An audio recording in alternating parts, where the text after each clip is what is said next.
All right, I think everybody is here. Our new people. Oh, and Evan's not here yet. Okay. Well, at some point we will have a new class member named Peyton joining us, and hopefully we can get them straightened out. Okay, so I shared the link to the Nearpod in the chat. So hopefully it looks like a couple people are still getting logged into there. I'm going to jump ahead to the slide that we finished on last time. So last time we were together, we talked about that rule of three as we are learning to do our outlines and organization. We talked about that basic speech structure. I want to just reiterate again the importance of an introduction. A clear, solid introduction is so helpful for your audience, not just in knowing your thesis statement, but exactly like having some idea of what it is that you're going to be talking about. I don't recommend trying to keep it a mystery from your audience. So you want to have those three components. A lot of people regularly forget to include a preview statement. And your preview statement is when you just briefly give the main ideas. You just list the main ideas of whatever your topic is. And this is really important in helping your audience follow your train of thought. And it also helps you make sure that you are addressing all of the things that you wanted to talk about in your speech. We talked about that. Yes. Okay. The body of the speech, that's where you include all of your details. And I'm going to show you a couple of templates so that you know exactly how to format that. And then we kind of wrapped up talking about transitions. So clear transition statements are like road signs. If you are following a map and you see a sign that says, hey, the exit is coming up in 1 mile, that's going to help you prepare. And this is also true when you are giving a speech. You need to make sure that your audience can track what it is that you're saying, because as you all well know, it's easy to get distracted and to not know exactly what the speaker is talking about. So having good transitions, you know, those initial words like to begin with, first, second, next, last, in conclusion, those are those main idea transitions. Those are really important in helping the audience know that you are going to be moving on to the next idea. And then internal transitions are smaller. They identify and illustrate the details. So when you are quoting somebody, if you say, according to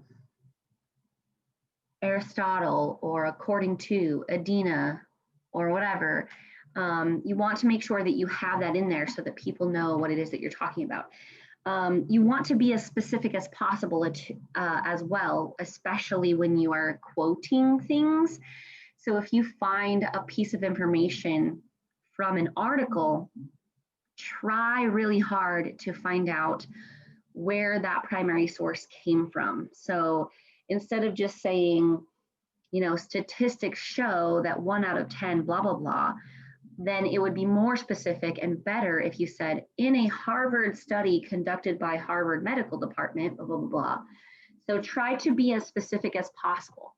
That can be tricky if you are using details from like news articles, because they may not always give the proper and clear source citation, which is really unfortunate that they're not always practicing good citations. But I want to encourage you to be better than that and more professional. So let's move on to a couple of other things that I want to address. There's just a few more slides left that are going to help make your presentation as effective and organized as possible. So the conclusion of your speech helps wrap everything up. And a lot of you left your conclusion off at the end of your previous speech.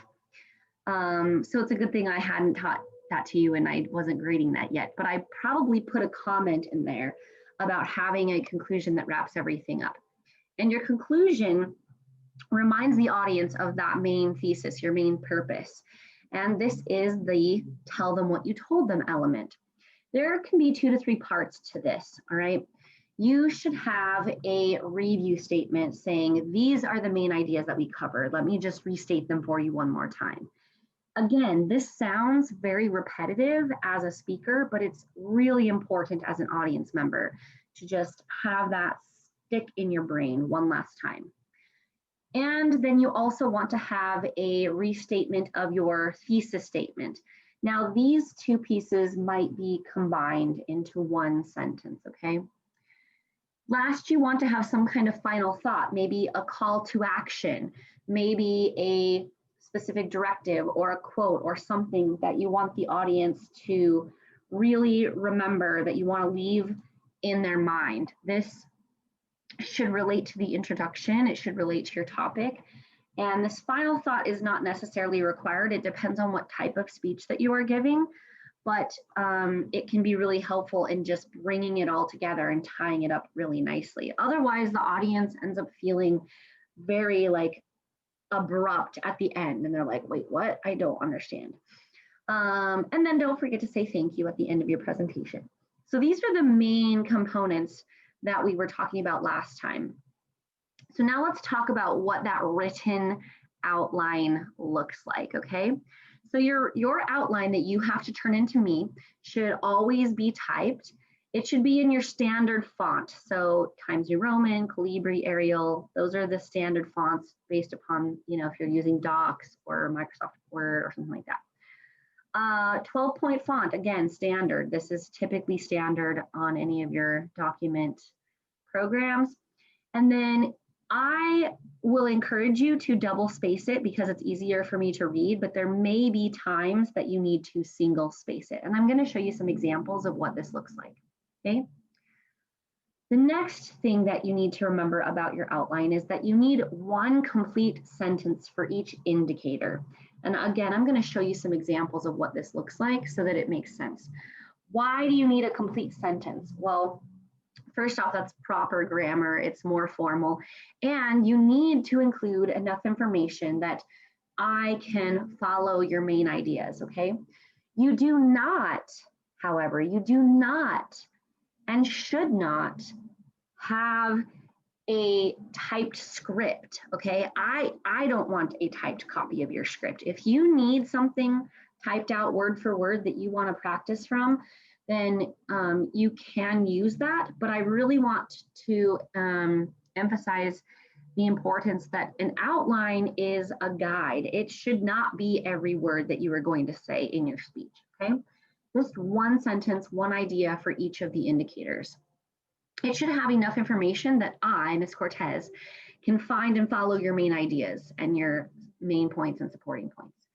Generally, an outline should fit on one page, and you should use proper source citation for any research or data that you include, okay? So keep that in mind. I don't know if I included an example here. Okay, I'm going to pause that. I am going to share my screen with you, and I'm going to show you a couple of examples of some outlines. So let me pull this up really fast. Here we go. Okay. So this is, let's go to this one right here. Here is a sample. Okay.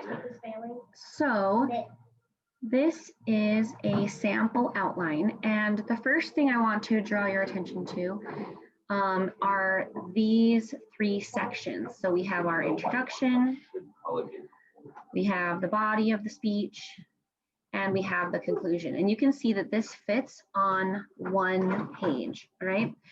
So when you are typing your outline, you're not including anything here after the words intro, body, and conclusion. You do need to have these indicators on an outline that you turn into me, okay? You should make sure that you have your main indicators throughout your outline, okay? All right, one moment. Let me pause for just a second.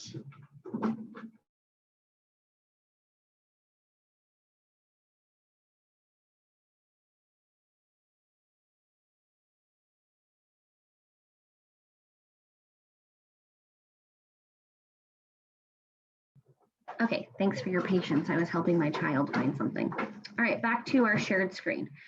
So the next thing you'll see is the attention getter.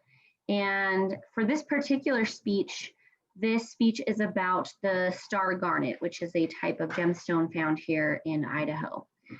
And the preview statement lists the main ideas, what the star garnet is, where the different locations it can be found, and how to find one yourself. And then the thesis is the overall purpose. I don't like it when you guys say my topic for this speech is blah, blah, blah. Like that's super boring. Yes, technically it is a thesis, but it's not a very good one. So you should try to really be clear about what is your purpose, not just what are you telling us about, but why is this information relevant to us? Why should we care? Yes.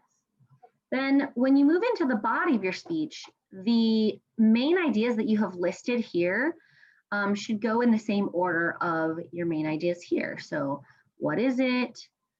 Where is it found? And how to get one yourself.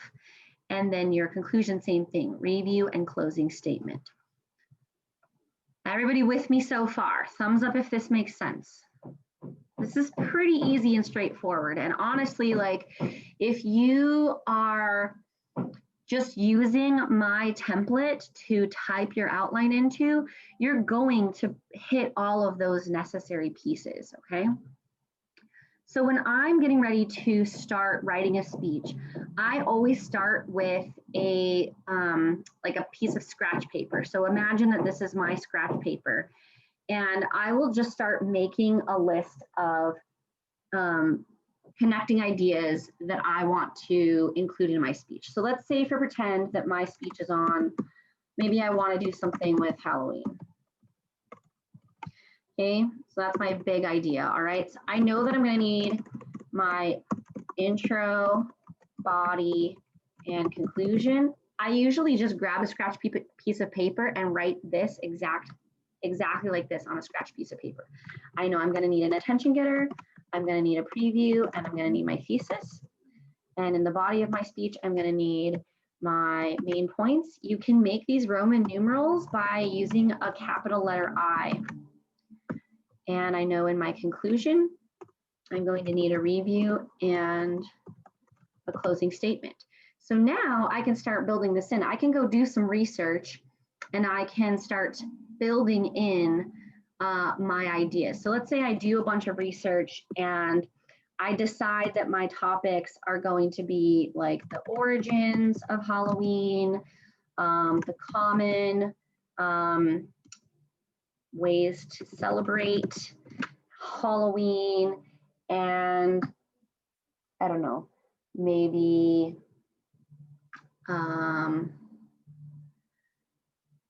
I could talk about, the differences around the world. So if those are my main ideas, I'm now just gonna copy these into my body paragraph. And then I'm also going to copy this into my review at the bottom. Now, these are not complete sentences yet, but we're starting to build that speech, okay? So, oh no, Greta got kicked out. Okay, hopefully she can get back in now. All right. So once I'm at this point, then I can start filling it in, and I can start adding in my transition words and complete these sentences. So I might start with, to begin with, I will share, or I will teach you about the origins of Halloween. That is now a complete sentence. I will also be able to add little details underneath, 2 or 3 details to help me remember what it is that I'm talking about, okay?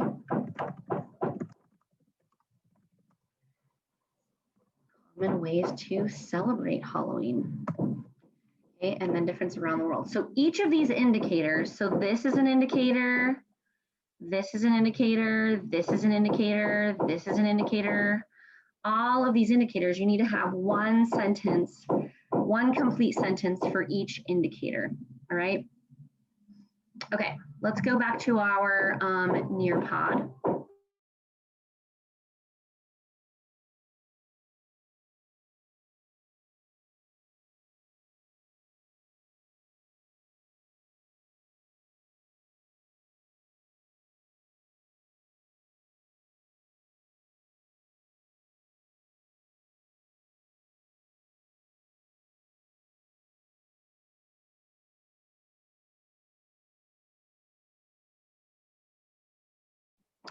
All right, so let's go back to our Nearpod. Here we have the next aspect of doing a presentation is being dynamic. Being dynamic, it has to do with your vocal variation and how energetic and enthusiastic you are. So the word dynamo means energy, and you need to be energetic, okay? Let's see, Calvin, why do you think it's important for people to be energetic during a speech or a presentation? Because it gets people's attention. Yeah. Eric, if somebody sounds really monotone, how does that affect their presentation?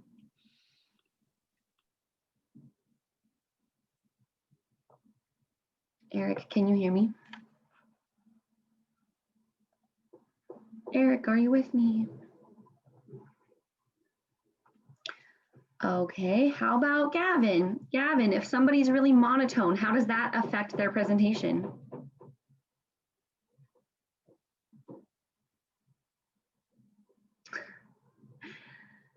Oh man, we are just having a day. I love that people are not actually in my class. How about Cohen? Cohen, how does someone being monotone affect our presentation? I don't know, it can.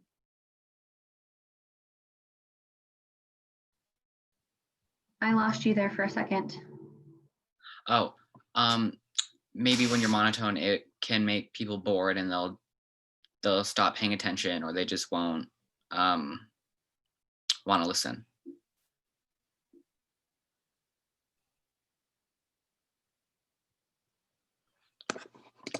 Thank you, Cohen. All right, so for those of you who were not able to connect or whatever, you can always type things in the chat as well. So just keep that in mind. Okay, so we don't like to listen to people who are monotone. It sounds really boring.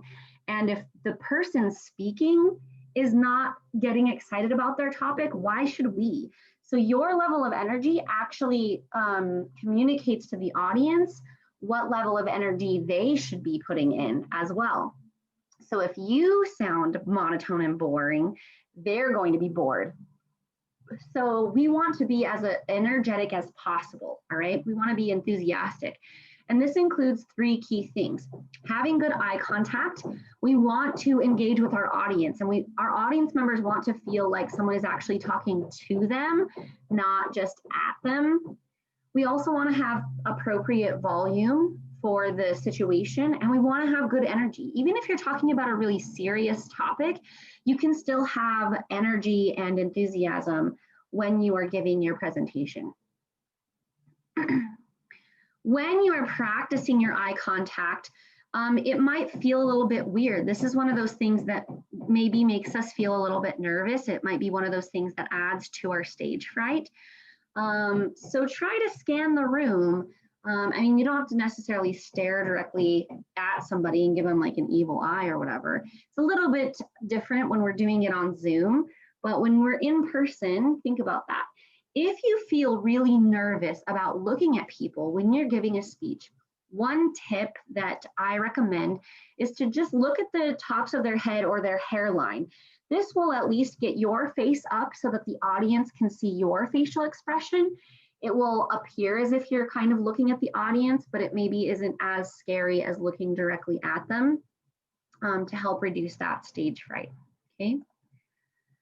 Also, same thing with volume. You need to think about how big the room is. You want to project. It's a little bit different on Zoom, I know, but when we come back together, we want to make sure that we're speaking clearly so that everybody can hear us.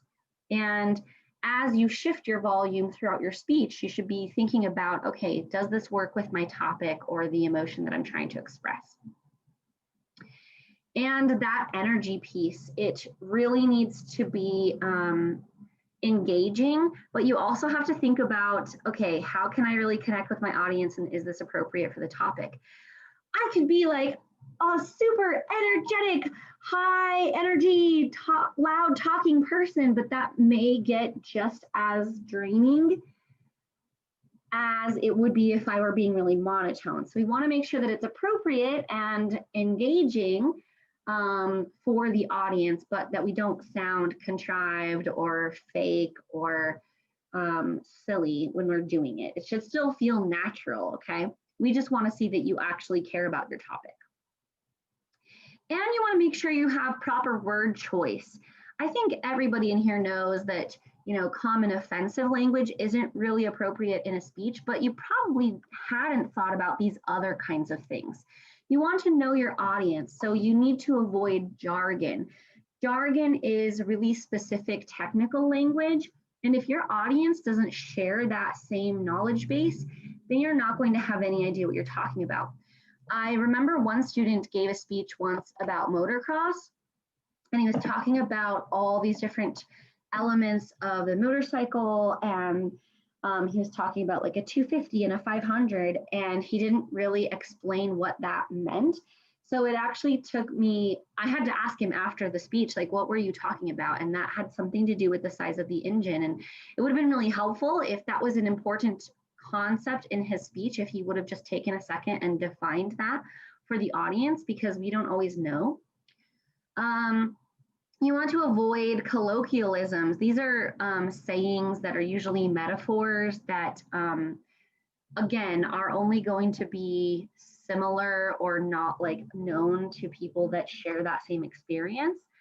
So another thing that came to my mind as well that kind of goes along with this is avoiding slang. So we want our formal speeches to be professional. We want to have effective professional language. And we need to know the occasion. Who are we talking to, and what do they know already, and how is that going to connect with them? Okay, one last slide here. When you are using visual aids, okay, this is another thing that I noticed when you guys were using your slide presentation. So first of all, your slides should not be used as your speech script or teleprompter, okay? Everything you say in your speech does not need to go on your slides. In fact, most of what you say in your speech does not need to go on your slides, all right? Do not write everything, okay? You do not need to write every word. There are loads of things that you can do to avoid this, okay?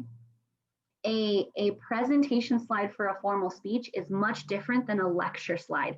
What I'm doing is a lecture slide, and the reason I have all the details here is because I want you to maybe copy it down or really use that information right now, okay? So there's a different purpose.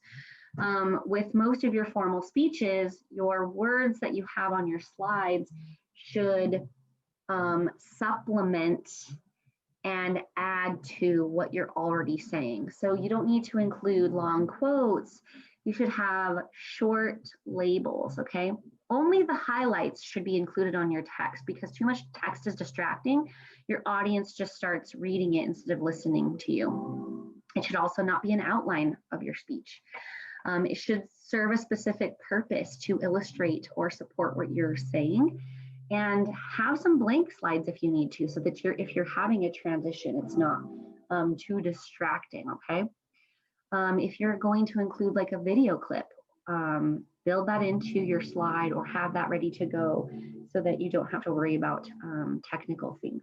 So there were definitely a few of you that I had typed in the notes on your grade, like, hey, you had too much text on your slides. Less is more. Less is more for this, okay? Okay. Questions about outlining and organization before we switch gears here?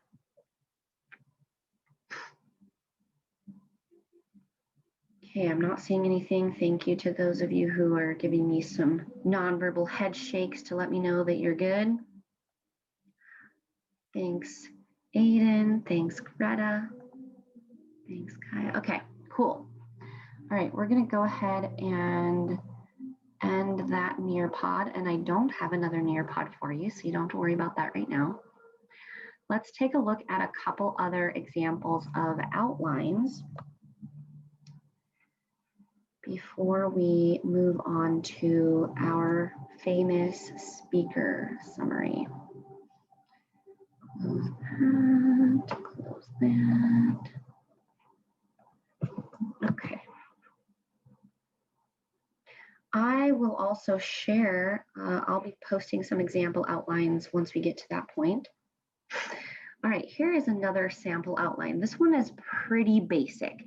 So this would probably be a practitioner level 5, maybe a 4, as long as we had full sentences. So again, we have these indicators here. We have one sentence for each indicator. We have a source citation. We have details. This is the basic of what you're going to do, okay, when you guys write your outline. Let's see, another one with a bit more detail. This is probably a practitioner level 6. Maybe a 5 or 6. So essentially when I'm grading your outlines, I'm looking for, do you have all of the parts, okay? Do you have your intro, body, and conclusion? Do you have your labels? Do you have one sentence for each indicator? Okay, so what would make a 7 or 8? Well, that would include your source citations. This could be, I mean, these are still pretty good. With some of these skills things, basically we just want it to be very, very clear. So these are pretty good. Okay, so let's talk about your, thank you, Sean. Sean typed a nonverbal head shake in his chat. Thank you for that. Okay. All right, so let's talk about your assignment for this week. This week, you guys are going to be doing a written kind of report about a famous speech and the speaker who has given this speech, okay? So, and I will make this task available for you in Google Classroom and on ManageBack as soon as we're finished up here today. So you guys are going to write a summary. The first thing that you need to do is choose a speech from a person of significance. And I have some already that I will share with you. So if you want to use the ones that I've already curated and looked at, then you can use one of those. Or if you have, you know, a great speaker and they have given an awesome speech at some point, you can use that one instead. All right. And let me see if I can pull up this for you. Okay, let's close that. So sorry for the delay. Thank you for your patience. Let's go back here. Okay. I'm going to open.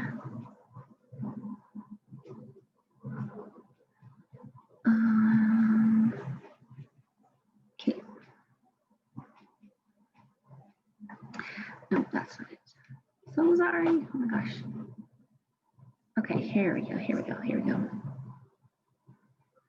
Okay. So I will share this with you. So you guys are going to write a speech, or excuse me, sorry, you're going to write an essay. And I have made the assignment in an example outline for you since we're learning all about outlines, okay? So you're going to choose a famous speech and or speaker. So I have, let's pull up the famous I Have a Dream today. And first, you're just going to give us a little bit of context of who gave the speech, when they gave it, what was significant about that, basically what was the context of that speech of when they gave it, what was happening in the world. Then you're going to briefly give a summary of the speech and say, here are the main ideas, here's what they were trying to express. So you're almost making an outline, a very brief outline of what their speech was talking about. And then the last thing that you're going to do is you're going to think carefully about the literary devices and the style that the speaker used. And this is going to require some higher level thinking and some analysis, because you're not going to find this information just like out on the interwebs necessarily, okay? You're going to have to think about it. You're going to have to read the speech several times. You might have to read more than one speech by that speaker to learn a little bit about their style. If you choose a really modern contemporary speaker, you might even be able to get an audio or video file and listen to or watch their speech and identify some of their nonverbal cues, their mannerisms, their pacing, those kinds of things. If you choose a speech from someone who gave their speech a long time ago, you may not have that much, you may not have the ability to watch or listen to their speech, okay?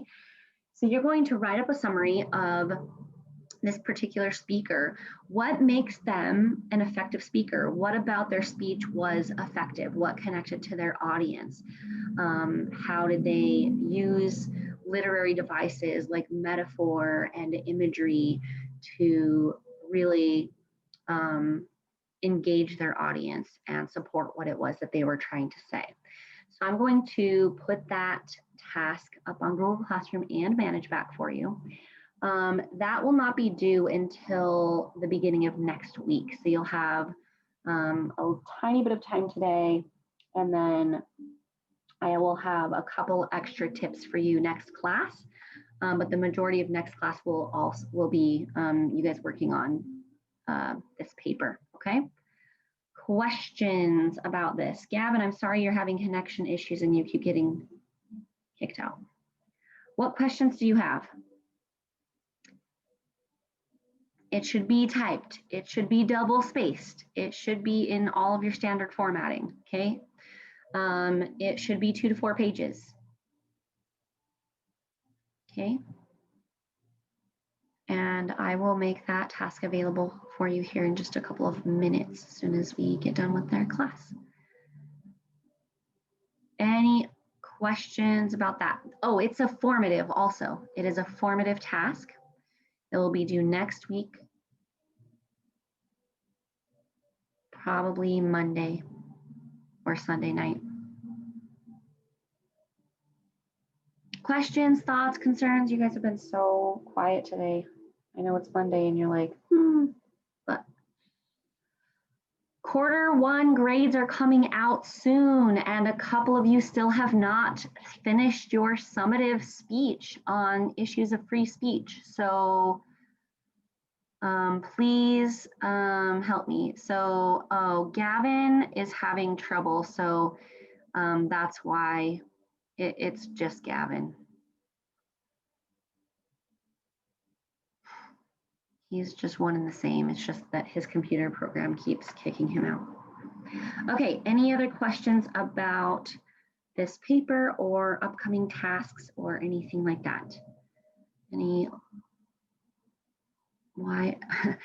No, it's not. It's just because his system is being dumb and he keeps getting kicked off. Okay.